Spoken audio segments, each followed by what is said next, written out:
Përmbushja e standardeve europiane sa i përket fushës së bujqësisë është më sfiduesja sipas kryeministrit Edi Rama. Gjatë një takimi me fermerët pas çeljes së grup kapitujve, kreu i qeverisë theksoi se të dyja palët, si qeveria ashtu dhe prodhuesit, duhet të jenë të përgatitur për tregun e vështirë. Pjesa e kontratës që lidhet me bujqësinë është më e vështira, siç ka treguar dhe eksperienca e vendeve të tjera, ashtu sikundër është dhe më e mirëpritura për ata që janë të përgatitur për të përballur me kushtet, për të përballur me standardet, për të përballur me kontrollet që burojnë nga cilësia shumë e lartë e sigurisë. Gjatë fjalës së tij, shefi i ekzekutivit theksoi se detyrat e shtëpisë për të bërë pjesë e unionit nuk janë vetëm në parim, por ato duhet të zbatohen. Për fermerët është një kontratë që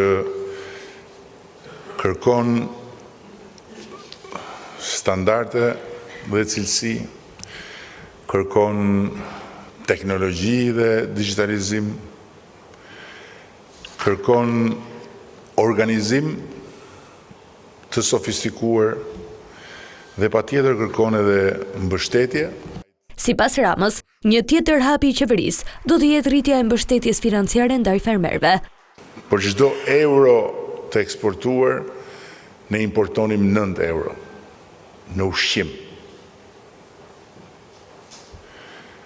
Ndërkohë që sot produktet tona shkojnë në 80 vende të botës dhe eksportet kanë kaluar gjysmë miliard euro, e në ndërkohë deficiti nga 1,9 është ulur në 1,3 dhe përpjekja jonë do të jetë që të shkojmë drejt 1,2. Qeveria ka ngritur dhe portalin Euro Agro Albania, i cili do të shërbejë si udhërrëfyes për fermerët dhe operatorët e sektorit në çdo hap të procesit të negociatave dhe të rrugës drejt antarësimit në BE.